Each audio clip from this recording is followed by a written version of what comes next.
O Brasil tem 44 mil crianças e adolescentes vivendo em abrigos à espera de adoção.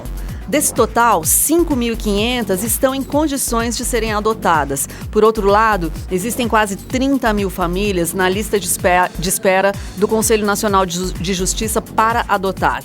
O mais difícil para fechar essa conta é superar as diferenças entre o perfil desejado pelos pais adotantes e a realidade das crianças disponíveis para adoção. Esse é o tema do Viva Voz de hoje, que já está no ar pela rádio e pela TV Univale. Hoje comigo o acadêmico de jornalismo Lucas Rosa. Boa tarde, Liz, e boa tarde a você de casa, curtindo o Viva Voz aqui pela rádio e também pela TV Univale. Lembrando que você pode e deve participar junto conosco. Tem um e-mail, vivavozunivale@hotmail.com.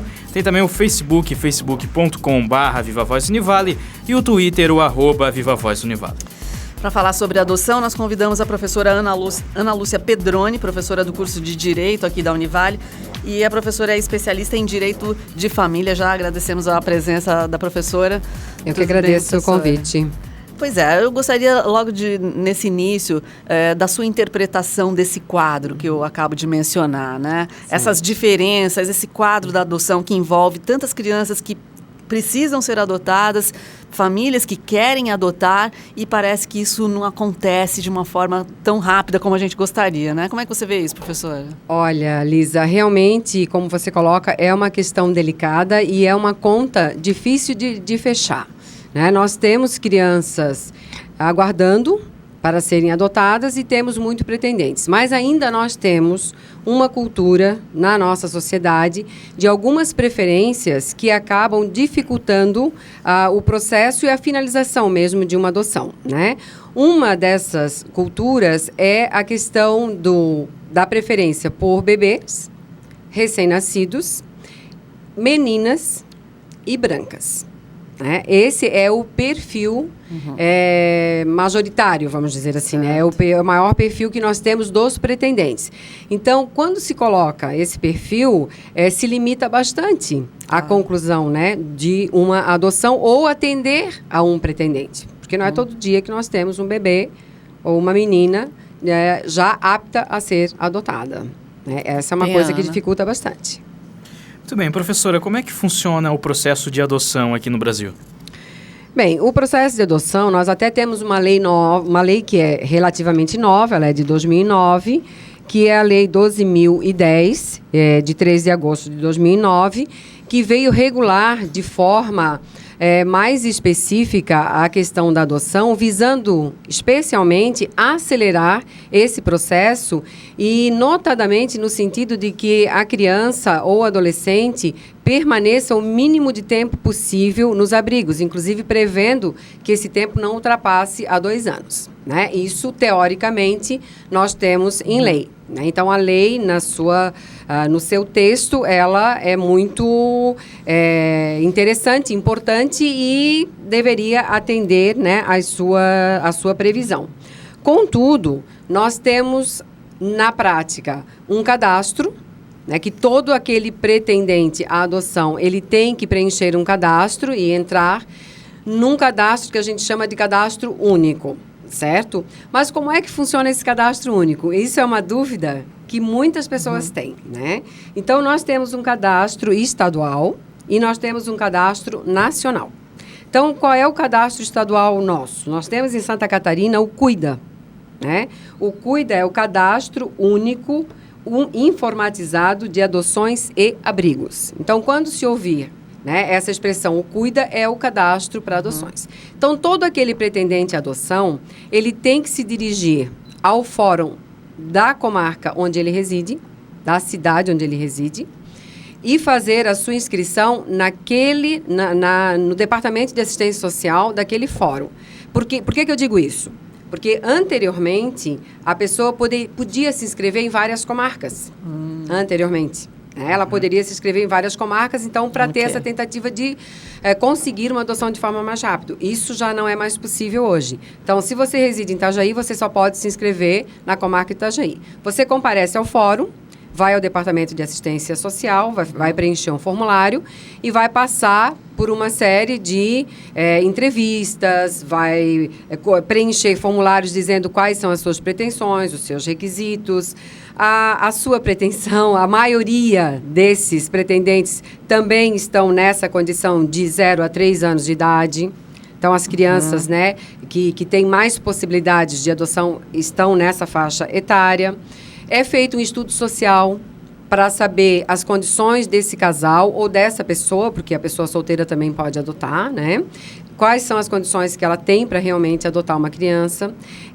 O nosso próprio fórum, ele oferece cursos durante esse processo de habilitação. Os cursos com o que objetivo? Esses cursos, eles têm o objetivo de informar os casais ou o pretendente à adoção da importância do ato da adoção. Sim. Não é? Porque uma adoção, a gente costuma dizer que quando você opta por uma adoção, ela é uma responsabilidade maior do que uma gravidez natural que você venha a ter, né? Que você aceita, que você tem um período de adaptação e uma adoção, ela acontece na sua vida de forma diferente. Hoje você não tem ninguém e amanhã você pode ter a casa cheia, né? Porque hoje, inclusive, nós temos a possibilidade e a previsão legal também de adotar irmãos para não separar.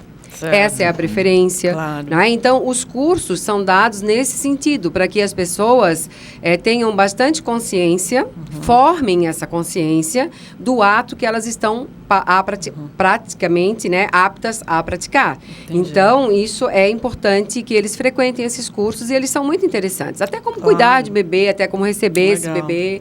Né? E isso é para a pessoa que já decidiu ou para aquelas pessoas que ainda estão pensando na adoção? Não, os cursos são para as pessoas que já se inscreveram, já estão inscritas, já preencheram os cadastros e já estão aguardando. Então, nesse processo nesse período de tempo que eles ficam aguardando, eles passam por esses cursos que são ministrados pelas assistentes sociais aqui do nosso fórum. Certo. Professora Ana, eu acho que eu gostaria de continuar na linha do Lucas, porque ele perguntou sobre o processo, e lógico que o processo deve ser complexo, né? Não é uma coisa tão simples. Então, você apontou aí o início desse processo e quem é que realmente está apto a adotar, né? Porque talvez algumas pessoas pensem e tenham essa vontade, mas eu acho que seria interessante pensar não só do ponto de vista legal, mas acredito que esses cursos também indiquem condições psicológicas, emocionais e familiares para a adoção de uma criança. Sim, com certeza. Primeiro, nós temos que nos pautar pelos requisitos básicos que são exigidos pela lei. Né? Então, todo casal casado, ele pode adotar. Quem vive em união estável pode adotar. Os casais que vivem as uniões homoafetivas, casais, né, que mantêm convivência com outra pessoa do mesmo sexo, podem adotar. Isso hoje está muito mais tranquilo. Não temos uma legislação específica, mas nós já temos o entendimento do Supremo, né, que já permite essa adoção, até porque já reconheceu a união estável e já permite o casamento entre pessoas do mesmo sexo. Então, a partir do momento que isso ficou resolvido, a adoção também não há impedimento. A pessoa solteira pode adotar, que seja maior de 18 anos, porém, tem que obrigatoriamente haver uma diferença de idade entre o adotante e o adotado de no mínimo 16 anos. Perfeito. Né? Para que a pessoa tenha a maturidade o suficiente para adotar uma criança ou um adolescente. Então, essa é a idade que a lei impõe. Então, esses são requisitos básicos. Além de condição socioeconômica, que ele possa ter condições financeiras de atender às necessidades básicas, né, de uma criança e ou de um adolescente, ter um trabalho, ter a sua remuneração, ter uma casa digna, né, que se possa morar. Então, são requisitos assim que são analisados num primeiro momento. Certo? E esses cursos que eu falei anteriormente, então, Lisa, eles vão trabalhar mais essa questão psicológica mesmo do casal. Porque daí o casal, já estando habilitado nessas questões técnicas, né, entra para as questões subjetivas, que é a condição psicológica. Porque o que pode acontecer? Pode acontecer durante um curso como esses que nós estamos falando, a pessoa entender que ela não está apta para adotar, ou que ela não está preparada para adotar. Porque uma vez concluído o processo de adoção, eu sempre costumo dizer até para quem me procura, né, no escritório, até para quem vem se orientar, concluído o processo de adoção, não tem devolução. Perfeito. Né? É uma situação que eu tenho que ter bastante consciência e responsabilidade do ato, porque mesmo que apareça um problema futuramente, que pode aparecer com um filho por adoção, um filho natural, mas se for por um filho por em um filho por adoção, não posso questionar, não posso devolver, é meu filho. Então, ele tem que estar preparado para receber um filho. Então, esses cursos, eles visam bastante a preparação psicológica do pretendente, seja ele um casal, solteiro, enfim. Bacana. Muito bem. Professora, eu penso que às vezes não deve ser algo tão fácil, tanto para a criança quanto para a família. Eu acho que mais ainda para a criança, a experiência de ir morar num lugar novo, um lugar diferente. Como é que é? Existe acompanhamento do parte do governo, acompanhamento psicológico, tanto para a nova família quanto para a criança? Essa questão nós temos na lei uma expressão chamada de estágio de convivência, certo? Então, esse estágio de convivência... antes de se concluir o processo de adoção, ele pode acontecer. A criança vai para a família, passa pelo processo do estágio de convivência, essa família recebe uma guarda, né, que é uma guarda provisória, então, para que haja uma oportunidade de adaptação, tanto para a criança quanto para os adotantes. Porque quanto maior a criança, né, maior a dificuldade de adaptação. Porque uma criança que muitas vezes sai de um abrigo e vai para casa de um adotante, ela já sai com algumas formações, ela já sai formada com algumas ideias, comportamentos, costumes, que muitas vezes não se adapta na família nova. Então, as assistentes sociais, elas têm esse papel, né, esse papel durante o processo de fazer esse acompanhamento. Assim como também todos os pretendentes, eles podem, qualquer dúvida, qualquer situação que os deixe inseguros, de procurar o fórum e se aconselhar com o assistente social ou com a psicóloga forense também, né? Você falou agora que é mais difícil, né? Quanto mais idade tem a criança, mais difícil é a adaptação. E nós estávamos pesquisando a respeito do tema e descobrimos várias campanhas, né, em diversas cidades que incentivam a chamada adoção tardia, isso, né? Isso. E são crianças com uma maior faixa etária. Essas são a maioria mesmo, então, né? São. Indiscutivelmente, essas crianças, elas refletem a maioria das crianças que estão em abrigo. E digo mais, Lisa, muitas vezes, mesmo essas crianças, numa faixa etária maior, elas ainda não estão aptas a serem adotadas. Porque nós temos uma questão que é bem importante e, às vezes, um tanto quanto difícil de se conseguir, que é a destituição do poder familiar. Então, toda criança, para ser adotada legalmente, ela tem que estar destituída, os pais têm que estar destituídos do poder familiar. E essa destituição do poder familiar, ele demanda um tempo, é um processo. Certo. E muitas vezes não se localiza o pai, não se localiza a mãe, se tenta, porque o que a lei, né, prevê? A lei prevê que, preferencialmente, a criança permaneça no seio da família biológica. Se não com os pais, com os avós. Se não com os avós, os tios. Não é? Então, preferencialmente que fique. Então, procura-se se esgotar o parentesco primeiro, para depois, então, ela colocar essa criança numa família substituta ou numa família estranha, né? Então, esse processo de destituição do poder familiar, muitas vezes, retarda a finalização de uma adoção. E na sua experiência, você tem acompanhado casos de crianças que foram adotadas já com mais idade? E como é que você vê isso? São bem-sucedidas essas adoções? Olha, poucas foram as adoções que eu acompanhei com crianças, né, com maior idade, tá? Poucas foram. A maioria dos processos de adoção que eu já trabalhei, no máximo até 1 ano de idade, né? As pessoas têm um certo receio de adotar crianças um pouco maiores. E outra coisa que eu vejo nos casais, porque muitos dos casais que se dispõem a adotar, que se inscrevem ou pretendem adoção, enfim, são casais que não têm filhos ou que, por alguma razão, não podem ter filhos. Então, existe o sonho, né? O sonho da maternidade, o sonho da paternidade, que é ter um bebê e criar esse bebê como seu desde o nascimento. Então, essa é uma questão. O que acontece em relação às crianças com maior idade, muitas vezes se dá por casais que já têm filhos. Ok. Esses casais que já têm filhos e querem, né, têm um desejo de ter mais filhos, ou então mesmo um desejo de adotar uma criança por um princípio social, humanístico, enfim, trazer essa criança, né, para um lar. Então, eles buscam essas crianças. Agora, também fica bem difícil, mais ainda, crianças acima de 12 anos, 14 anos.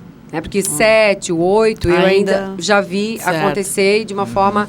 Né, não tão frequente, mas acontecendo. Ok. Quando já da adolescência... dos 12, 14, 16 em diante, realmente fica difícil.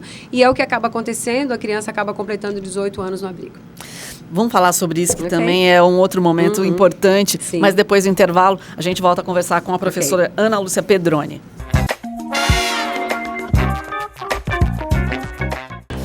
Viva Voz já está de volta. Hoje o tema do programa é a adoção. Nós estamos conversando com a professora Ana Lúcia Pedroni, que é especialista em direito de família. Muito bem, Ana. Diz pra gente como é que funciona o cadastro aqui em Itajaí. Ok, vamos, Lucas, voltar então à questão do cadastro, porque às vezes é um tema que realmente é difícil das pessoas a entenderem, porque estou no cadastro nacional, estou no cadastro estadual, como é que eu faço? Sou o primeiro da fila, não sou o primeiro da fila? Então, funciona da seguinte forma, vamos pegar, por exemplo, Itajaí, né? Então, você se cadastra aqui em Itajaí. A partir do momento que o seu cadastro é deferido, você entra para uma lista, que é o cadastro único estadual, e você também passa a fazer parte de um cadastro único nacional, ok? Então, então se aparecer uma criança lá em São Paulo e eu for o primeiro da fila, sou eu que serei chamada? Não é bem assim. Então, se você mora aqui em Itajaí e aparece uma criança aqui em Itajaí, mas você não é o primeiro da fila do cadastro nacional, mas você é o primeiro da fila do cadastro estadual e é o primeiro da fila em Itajaí. Então, essa criança de Itajaí vai para você, certo? A menos que essa pessoa não aceite. Então, ele passa para o próximo. Se em Itajaí esgotarem as possibilidades, então essa procura de pretendentes passa para o cadastro estadual. Então, daí pode acontecer de uma criança de Itajaí ir para uma outra cidade. Perfeito. Se esgota em Santa Catarina, daí passa, então, para um cadastro nacional à procura de pretendentes. E isso lhes acontece bastante com as crianças de maior idade, né? Um pouquinho mais velhas. Isso pode acontecer e acontece com mais frequência. E só se esgota totalmente todas essas fases, municipal, estadual e em nível nacional, só a partir do momento que se esgota é que a gente começa a falar, então, na adoção internacional. Era aí que eu queria chegar. A gente vê casos que consideramos até bem bonitos, realmente de doação dessas pessoas que querem contribuir socialmente, né? Mas como é que é no Brasil? Como os estrangeiros conseguem ter acesso às crianças aqui do Brasil? Para os estrangeiros, o acesso ele dificulta um pouco mais aos estrangeiros, muito embora tenha muitos pretendentes estrangeiros. Mas qual é a dificuldade? Justamente esgotar todas essas fases aqui.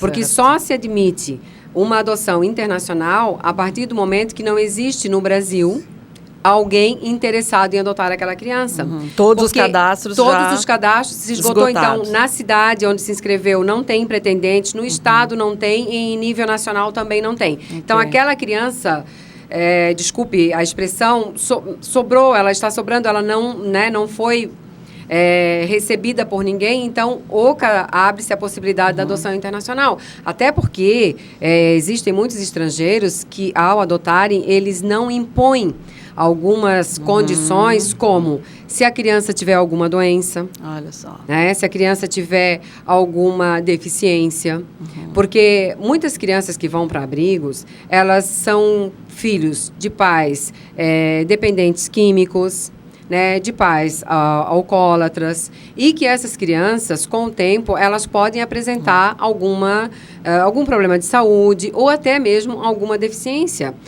ou mental ou física, enfim, e que restringe bastante no cadastro nacional né? A aceitação, porque é uma verdade que todos que buscam adoção querem uma criança saudável. Claro. Todos partem desse princípio, né? E às vezes muitos estrangeiros eles não fazem objeção a essas, então eles acabam adotando e essas crianças são muito bem recebidas, mas é mais difícil sim a adoção internacional. Muito bem, professora, então a gente está falando aqui, eu não posso deixar de tocar no assunto a parte dos abrigos. Como é que é a vida de uma criança ou de um adolescente num abrigo? Quais são as atividades que ela realiza, o que ela faz e o que ela tem acesso ali dentro? Bom, vamos dizer assim, né? O abrigo, por si só, o nome abrigo, a gente já não entende assim como um lar, né? Como um lar, que vai receber aquele afeto que receberia de uma família. Mas nós temos bons abrigos em Itajaí, as crianças são bem cuidadas, elas são bem recebidas, elas têm boa alimentação, na idade escolar elas vão para a escola, não é? Elas têm acompanhamento, só que é acompanhamento de profissionais, de pessoas que estão lá para cuidar de várias crianças, não é? E também esbarram muitas vezes nas dificuldades econômicas e precisam da ajuda da sociedade para manter de uma forma melhor as condições daquelas crianças, né? Então eu não posso te dizer, Lucas, que o abrigo seja o melhor lugar para uma criança ou para um adolescente. Toda criança e todo adolescente que já tem algum entendimento, quando um casal ou uma pessoa chega no abrigo, ou para visitar uma criança, ou existem aquelas possibilidades, às vezes, de passar um final, você ter o apadrinhamento, né? Você não adotar, mas você cuidar de uma criança, passar um final de semana com ela, as festas e tal. Toda criança mostra o desejo de ser adotado, de ter uma família, de ter um pai, de ter uma mãe. Eles perguntam, você vai ser meu pai, você vai ser minha mãe? Por quê? Porque por melhor que eles estejam lá no abrigo, em questões materiais, mas a questão afetiva, ela falta muito e nós sabemos que todo ser humano é muito dependente desse afeto. Né? E nada melhor do que o afeto de uma família. Claro. Nesse momento eu tenho que perguntar outra coisa também, que eu acho que não posso deixar de citar. Existe um preconceito na hora da adoção? Mas isso é possível acontecer por parte na hora da escolha da adoção, eles acabam às vezes nem tanto na maldade, mas sendo um pouco preconceituosos na escolha? Fazendo uma pré-seleção, assim, né? Às vezes... Olha, Lucas, é uma pergunta, assim, bem difícil que você me faz. Eu até preferia não chamar de preconceito, porque eu não quero acreditar que uma pessoa que se dispõe a adotar, ela tenha algum preconceito. Porém, ela tem preferências. Né? Ela tem preferências. E por que dessas preferências? Muitas vezes nós temos um casal branco, de olhos azuis, né? Então, ela busca o quê? Uma criança branca que se assemelhe, que se pareça o máximo possível com aquele casal. Então, o que acontece? Ele tem o direito, né? O pretendente à adoção, ele tem o direito de colocar no seu cadastro se ele prefere que a criança seja branca, se a criança seja menina, não é? Que seja um bebê, um recém-nascido, é um direito do pretendente, que não se pode impor isso a ele. Então, como nós começamos a nossa conversa hoje, esse é um dos maiores entraves. Claro. Porque a pessoa quer uma criança mais parecida, mas nós também conhecemos casais que adotam crianças independentemente do sexo, independentemente da cor, e que eu acho muito bonito quando um casal, né, ele recebe uma criança independentemente da cor, porque eu acho que o ato de amor ele é ainda maior, porque ele não enxergou naquela criança o sexo, a cor, né? Ele queria uma criança para preencher o seu lar, para preencher a sua vida, para fazer uma família feliz. Bacana. Mas, infelizmente, é como eu te disse, Lucas, eu não vou chamar de preconceito, mas existem preferências. Professora Ana Lúcia, qual é o quadro da adoção em Itajaí? Eu sei que você trouxe dados para a gente. Tem muita criança para adoção nesse momento? Olha, eu tenho um quadro que eu conversei com duas assistentes sociais aqui do nosso fórum, que é a Mari e a Francilene. Elas me passaram o número de pretendentes que estão inscritos aqui em Itajaí. Nós temos 56 pretendentes. Não posso te precisar aqui, Lisa, se são casados, solteiros. Temos 56 pretendentes. Destes 56, 14 ainda não estão aptos à adoção e 42 estão aptos à adoção. E nós temos várias crianças e adolescentes em abrigos. Eu não tenho um número preciso para te dar hoje, mas eu tenho um dado que eu considero triste, que é o dado. Qual é o dado? Que nós não temos hoje, salvo talvez uma criança que está agora no processo, mas nós não temos nenhuma criança apta à adoção. Olha só. Por quê? Porque nós estamos com essas crianças abrigadas e sem ter ainda acontecido a destituição do poder familiar.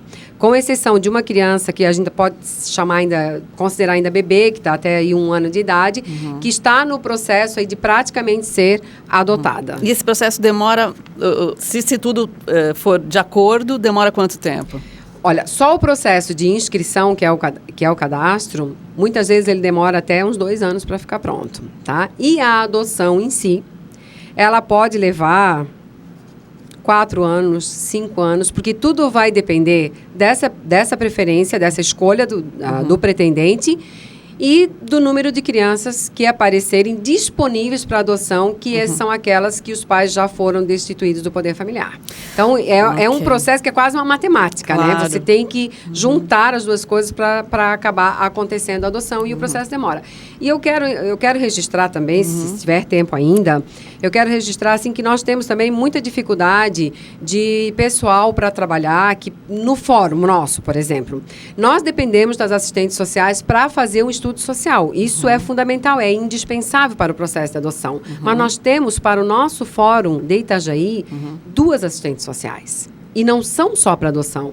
Elas são 2 assistentes sociais, ou 3 no máximo, para atender o fórum como um todo. Então, atende as varas criminais, atende a vara da família, atende a vara da infância e juventude e acaba sendo impossível se dar conta de todos os processos num curto espaço de tempo.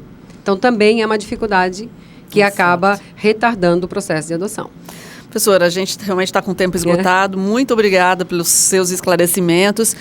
Um contato para deixar para os nossos espectadores, para quem quiser encontrar mais informações sobre a adoção, qual seria? Eu posso deixar. Agradeço também o convite e estou à disposição para quando quiserem tratar de assuntos a respeito, né, do tema de direito de família.